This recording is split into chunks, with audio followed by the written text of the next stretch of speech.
Well, good morning. Well, good morning, everybody. I'm Matt, and welcome to the Empire of Junk. On today's episode, we're going to be going around a little bit and finishing up some odds and ends here. Some plans have changed. I was originally filming another video, and I scrapped all that and had to start over because of different changes in plans. I'm going to finish my breakfast here, get ready, get outside, and I'll show you guys what's going on. We got a chainsaw that's broken and needs fixed, so I can get going. I changed some plans out back, so stick around and we'll go over those in a few minutes. So you guys are probably wondering what I mean when plans changed. Well, I'll go over that in a little bit, but what we got to do today, you're going to run some errands with me. I got to get my bicycle taken into the bicycle shop, get it tuned up. I got to put a seat back on it before I do.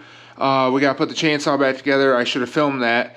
I'll go over with you guys what I did, and then we'll do some cutting in the back and different things like that. But let's get to the first things first, because I'm running out of time here. Okay, so I'll go over with you guys real quick what happened with this chainsaw. So I was using it the other day. I was cutting some a lane out in my pines. I'll show you that guy in a little bit. And it just died. It kept starving itself. It wouldn't stay running. We'll come to find out my lines, although they weren't dry rotted and cracked, they were just old and they weren't holding on to the primer bulb anymore. So they fell off. It was dumping fuel in the case. I went and got some new fuel line. I didn't know it was going to be as big of a job. I would have filmed it because I had to do some interesting things to make this new setup work. We'll go over that in a little bit. If I can find the bar oiler that I ordered, we'll put that on as well because I have it tore down. What we need to do right now, I got to get the bicycle in here. I've got to put the seat on the bicycle because in an hour my wife will be home from the gym. We're going to take the bike to the store, get it in for a tune-up. I haven't had it tuned up in 5 years. And then we got to go to the Habitat Restore because, you know, we got to buy junk. And this wouldn't be the Empire of Junk if there wasn't more junk. Okay, I got the seat post here. I had to take this seat off so my wife could have a bicycle seat for her indoor cycle. She ended up liking this one, so I ordered her another one, and I'm going to put this one back on because hers should be here today. Okay, so now the seat's back on. I'm going to prep this to go. I'm not saying I don't trust our local Trek dealer. They've done me well, but I'm going to go ahead and take my light off and my speedometer, odometer. This needs a battery change anyway. This battery's been going for 4 years, and they only have a 3-year life cycle. So I'm going to take those both off and tuck them in my top drawer of my toolbox. And then what they're going to do, they're going to go through and check all the bearings. I could do this myself. I just don't have the time. So that's done. I'm going to kind of run you over the chainsaw now. So these chainsaws, they use the fuel line as a seal on the tank right here. And that fuel line, you can't see it. I don't have a light. But the fuel line goes in the tank. It hangs down in the tank like this far with a filter on the end, and it moves.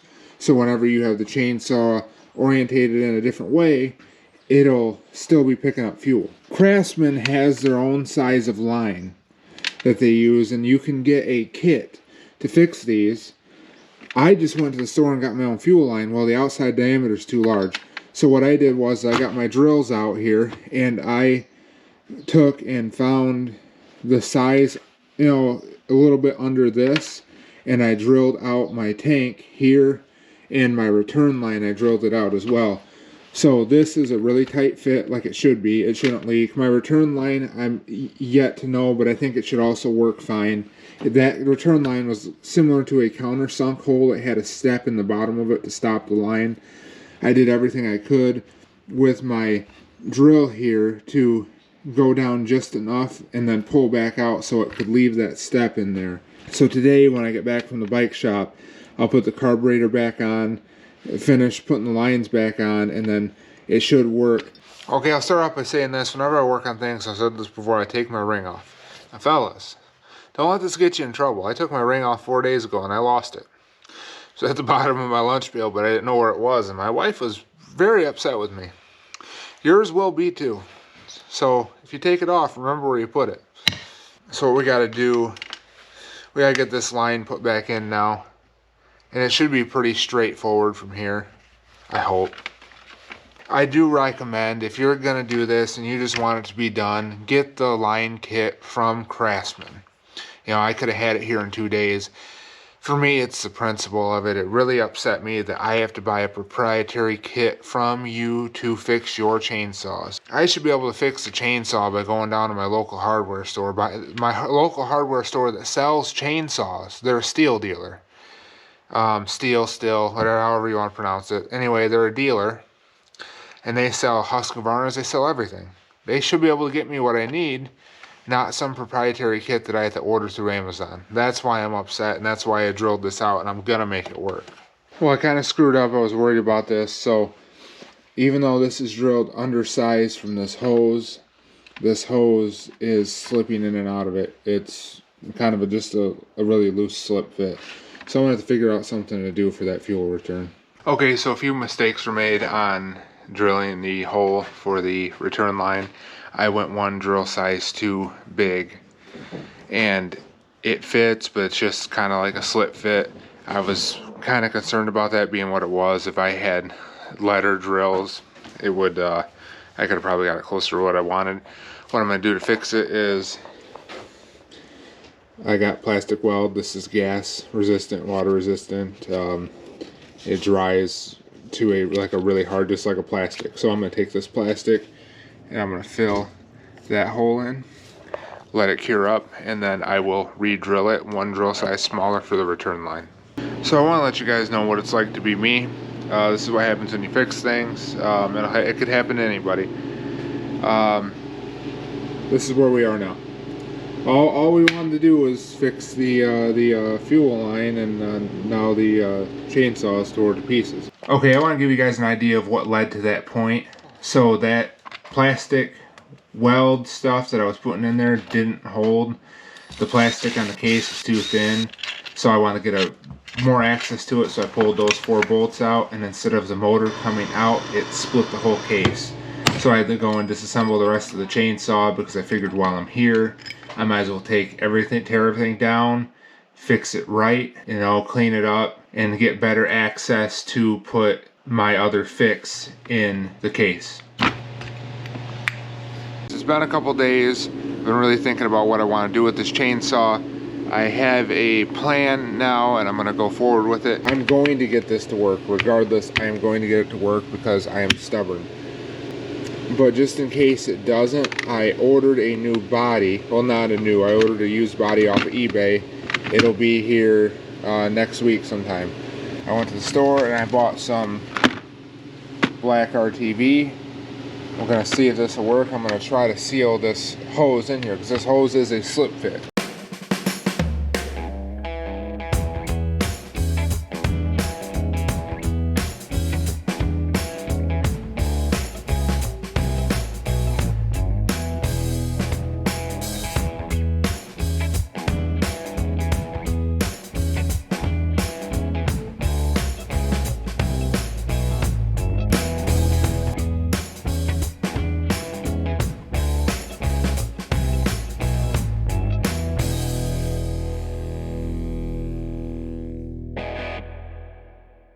Okay, so I'm going to explain this torque sequence of what I'm going to do. It doesn't specify in the manual, or at least in the diagram that I found. So I'm going to go from corner to corner. It's calling for 100 foot-pounds, or 100 inch-pounds, big difference, total. So I'm going to go 35 all the way around, and then I'm going to jump up 65, and then I'm just going to go to 100. And I'm going to do an X pattern so it pulls the motor down evenly. Now we're jumping up to 65.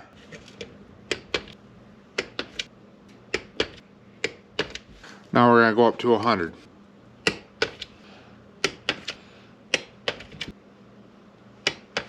Well, I might not have screwed up as bad as I thought. This seemed to go together pretty good. I'm going to try this RTV for now. I kind of just globbed it in there hoping that more is better. Probably not. So you can see I got a bunch of RTV down in there. I coated the fuel line with the RTV, and then I slid it in, so hoping that it would seal that, and it made a nice little ring. It was actually really pretty. I around it and it would have looked great, but I wasn't comfortable with just that alone. I wanted to glop it all in down there, so in theory, the way I'm thinking, it should hold it in fine. Okay, so we're to the point now, this is almost together. Bar oiler's on, clutch is on, motor spins over freely, fuel lines are in, everything works.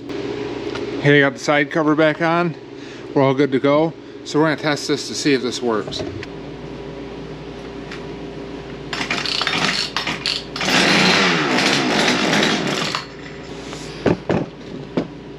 Okay, I already see an issue with an exhaust leak, but that should be an easy fix. Let me take a look at that really quick.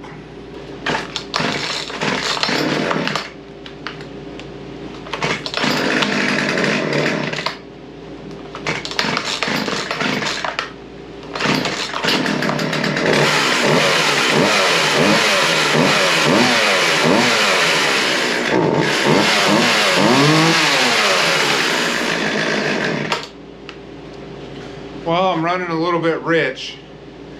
It might be from the core oil I put in there. It might just be burning that excess off. I'm gonna run it for a little while. If it's still doing that, and you know, a little bit, I'll dilute my chainsaw mix. I usually run 40 to 1. Okay, so I'll give you guys a little bit of lay of the land. Obviously the Bronco's here. You've seen this last episode where I pulled this back here. I kind of changed my mind. I want to cut a hole through here, and let me get over there and I'll show you the other side of this. Okay, so here's the other side of it. There's the Bronco right there.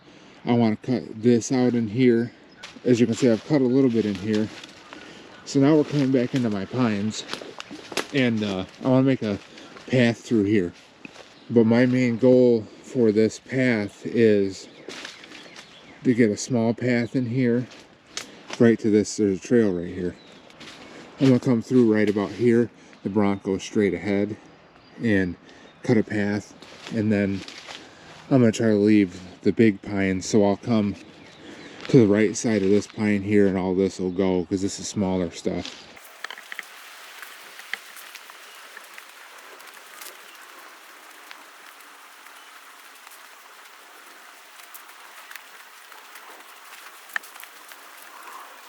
Now here we are into the back half of that property, and this is where I will store the Bronco. I also wanted to use this land to have like a fire pit over there, so that was another reason to get that path finished to come back here.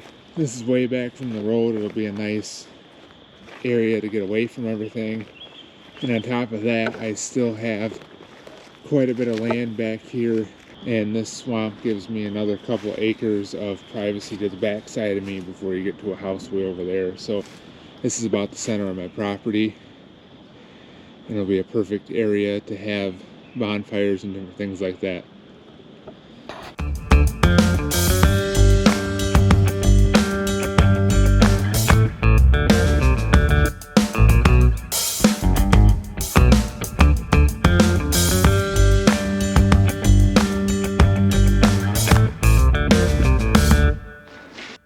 So this is what we got. We took and cut everything out. Big enough to fit a vehicle now. It's got some cleanup to do, but that's what we're gonna go with for now. That's all it's gonna stay. I don't think any other vehicles will be back here ever again, other than the Bronco. The rest will be tractors and four-wheelers and such.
Well, if you guys liked that video, leave a thumbs up.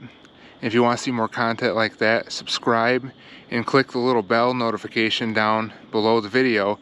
That'll let you know when I post videos. And let me know if you guys like the new format of the video here. I consolidated it more. If you guys would like more in-depth DIY content, also let me know. Leave it down in the comments and I'll read them and see what you guys prefer better. Well, that'll be it for now. Keep an eye out for the next video. I've got an extra special surprise coming up. See you guys later.